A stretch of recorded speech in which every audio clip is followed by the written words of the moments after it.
ರೂಪಾಂತರಕ್ಕೆ ಮೊದಲನೇ ಪ್ರವೇಶ ಕೊಡ್ತಾ ಇದ್ದೀವಿ. ನಮ್ಮ ಪರಂಪರೆ ಹೇಗೆ ತಾಳಿತು ಅಂತಕ್ಕಂಥದ್ದು ಮೊದಲಿಗೆ ಋಷಿ ಪರಂಪರೆ. ಹೌದು, ಕಾಣ್ಬೋದು ನೀವು.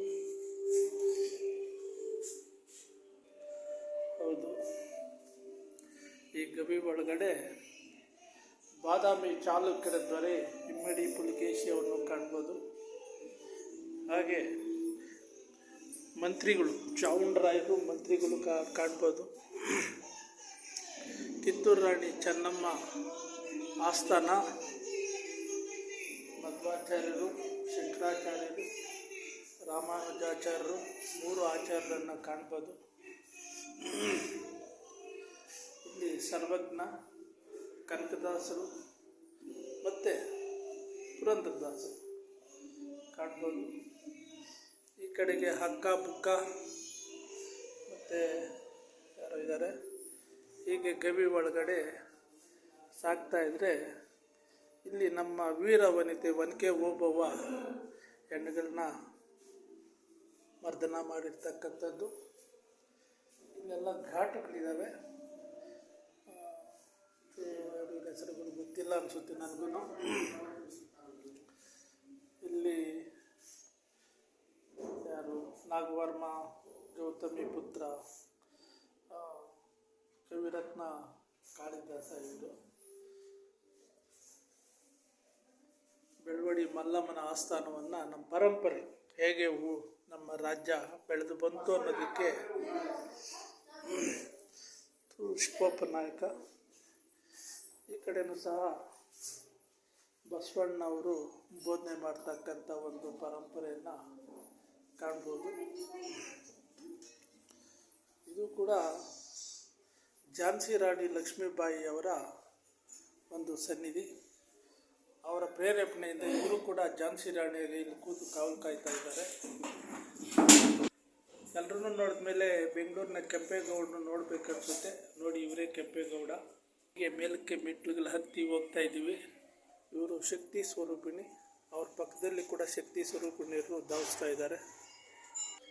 ಹೌದು, ಈ ಒಂದು ಪರ್ವತಗಳಲ್ಲಿ ಶಿವ ಪಾರ್ವತಿಯರನ್ನು ತಾವು ಕಾಣ್ಬೋದು.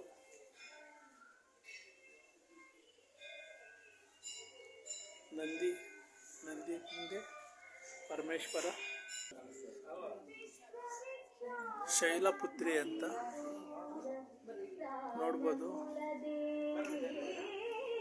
ಇವರು ಸಹ ಬ್ರಹ್ಮಚಾರಿಣಿಯವರು.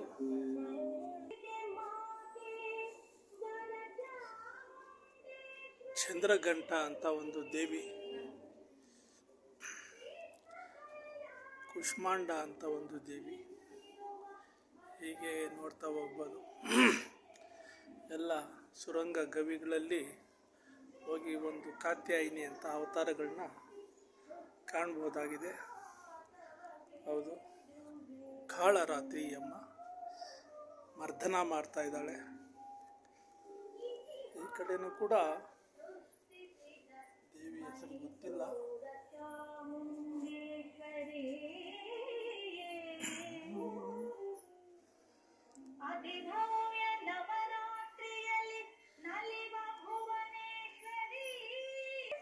ಚೌಡೇಶ್ವರಿ, ಚಾಮುಂಡೇಶ್ವರಿ ಅಥವಾ ರಾಜರಾಜೇಶ್ವರಿ ಅಂತಲೂ ಕರೀಬೋದು. ಹೌದು,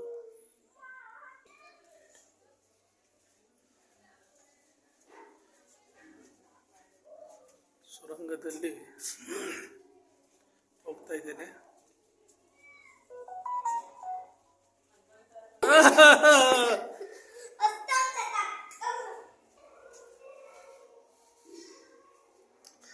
ರವೀಂದ್ರನಾಥ ಠಾಗೂರ್, ಗೋಪಾಲ್ ಕೃಷ್ಣ ಗೋಖಲೆ, ಲಾಲ್ ಬಹದ್ದೂರ್ ಶಾಸ್ತ್ರಿ ಪರಂಪರೆ ಮುಂದಕ್ಕೆ ಬರ್ತಾ ಇದೆ. ಶಿವಾಜಿ, ವಿವೇಕಾನಂದರು ಮತ್ತು ಮಹಾರಾಣಾ ಪ್ರತಾಪ ರಾಜರ ಕಡೆ ಬರ್ತಾ ಇದ್ದೀವಿ.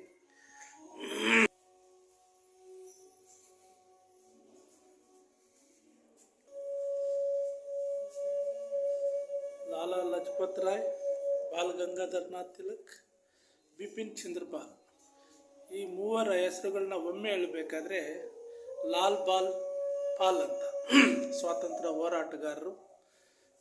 ಇದು ಚಂದ್ರಲೋಕ,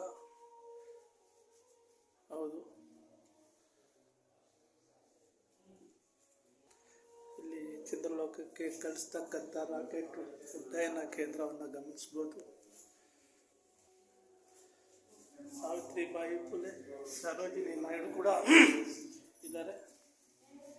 ಈ ಕಡೆಗೆ ಭಗತ್ ಸಿಂಗ್, ಚಂದ್ರಶೇಖರ್ ಆಜಾದ್, ಸುಖದೇವ್ ಸಿಂಗ್ ಎಲ್ಲ ಸ್ವಾತಂತ್ರ್ಯ ಹೋರಾಟಗಾರರು ನಮ್ಮ ಪರಂಪರೆ ಹೇಗೆ ಬೆಳೆಸ್ಕೊಂಡು ಬಂದಿದ್ದಾರೆ ಅಂತ ಎಲ್ಲರೂ ಕೂಡ ಇಲ್ಲಿ ನಾವು ಕಾಣ್ಬೋದು. ಈಸೂರು ದುರಂತದಲ್ಲಿ ಗಲ್ಲಿಗೆ ಅರ್ಪಣೆ ಕೊಟ್ಟಂಥ ಸ್ವಾತಂತ್ರ್ಯ ಹೋರಾಟಗಾರರು ಕಾಣ್ಬೋದು. ಚಿತ್ರದುರ್ಗದ ಪಾಳೆಗಾರ ವೀರ ಮದಕರಿ ನಾಯಕನ ಕೂಡ ತಾವಿಲ್ಲಿ ಕಾಣ್ಬೋದು. ಈ ಕಡೆಗೆ ನರಗುಂದ ದೇಸಾಯಿ ಅವರು, ಮೈಲಾರ್ ಮಹಾದೇವಪ್ಪನವರು, ಹಾಗೆ ಸುರಪುರದ ವೆಂಕಟಪ್ಪ ನಾಯಕನವರು, ಹಾಗೆ ರಾಣಿ ಹಬ್ಬಕ್ಕ ದೇವಿಯನ್ನು ಸಹ ಕಾಣ್ಬೋದು. ಹಾಗೆ ಮುಂದೆ ಸಾಗ್ತಾ ಇದ್ದೀವಿ. ಕನ್ನಡಾಂಬೆನೂ ಕೂಡ ಇಲ್ಲಿ ಒಂದು ಸ್ಥಾನ ಪಡೆದಿದ್ದಾರೆ. ಈ ಗುಹೆಗಳಲ್ಲಿ ಒಳಗಡೆ ಹೋಗೋದೇ ಒಂದು ನಯನ ಮನೋಹರ, ಹೌದು.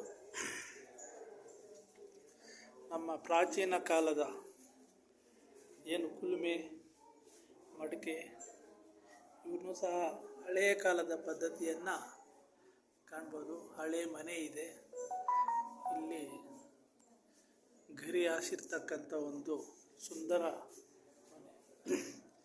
ಈ ಕಡೆಗೆ ಬಂದರೆ ಒಂದು ಮಂಚ, ಚರಕ, ಬಟ್ಟೆ ತೆಗೆಯೋದು, ನೂಲು ತೆಗೆಯೋದನ್ನು ಕಾಣ್ಬೋದು. ಪುರೋಹಿತರ ಮನೆ, ಪುರೋಹಿತ ಮಾಡ್ತಾ ಇದ್ದಾರೆ ಸಾಹೇಬರು. ಅಮ್ಮಣ್ಣಿ ಏನೋ ಎಲ್ಲ ಕೇರ್ತಾ ಇದ್ದಾರೆ.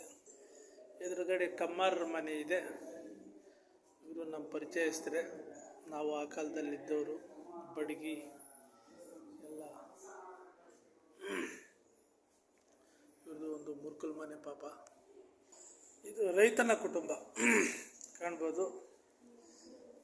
ಇಲ್ಲಿ ಗಾಣ ತೆಗೆಯೋದು, ಕೊಬ್ಬರಿ ಎಣ್ಣೆ ಹಾಕಿ ಕೊಬ್ಬರಿ ತೆಗೆಯತಕ್ಕಂಥ ಒಂದು ಸುಂದರ ಜಾಗ. ವೇದ ಪಾಠಶಾಲೆ, ತಾಯಿ ಮಕ್ಕಳಿಗೆ ವಿದ್ಯಾಭ್ಯಾಸವನ್ನು ಕಲಿಸಲಿಕ್ಕೆ ಬಂದಿರತಕ್ಕಂಥದ್ದು. ಇದು ಗುರುಕುಲ, ಎಲ್ಲ ವೇದ ಪಾರಾಯಣ ಮಾಡ್ತಕ್ಕಂಥ ಒಂದು ಗುರುಕುಲನ ಇಲ್ಲಿ ಕಾಣ್ಬೋದು. ಇವ್ರ ಮನೆ ಕೂಡ ಹಾಗೆ ಇದೆ, ಕಾಣ್ಬೋದು. ಕುಲುಮೆ, ಕಮ್ಮಾರಿಕೆ ನಮ್ಮ ಪರಂಪರೆಯಲ್ಲಿ ಇದು ಕೂಡ ಒಂದು. ಬೇಸಾಯ ಮಾಡಬೇಕಾದ್ರೆ ಕುಲುಮೆ ಕೂಡ ಮುಖ್ಯವಾದದ್ದೇ. ಇದು ಕೂಡ ಸುಂದರವಾದ ದೃಶ್ಯನೇ, ಹೌದು. ಅಂಗಡಿ, ಶೆಟ್ರು, ಕಿರಾಣಿ ವ್ಯಾಪಾರ ಮಾಡ್ತಕ್ಕಂಥ ಒಂದು ಕಿರಾಣಿ ಅಂಗಡಿ.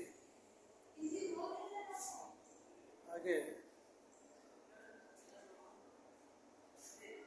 ಪೂಜೆ ಸಾಮಗ್ರಿಗಳನ್ನು ಕೊಡ್ತಕ್ಕಂಥ ಒಂದು ಕೇಂದ್ರ. ಇದು ಒಂದು ಹಳ್ಳಿ ಸೊಬಗು. ಕಟ್ಟೆ ಮೇಲೆ ಎಲ್ಲ ಕೂತ್ಕೊಂಡು ಮಾತನಾಡಿಕೊಂಡು ಚೌಕಾಬಾರ ಆಡಿಕೊಂಡು ಎಲ್ಲ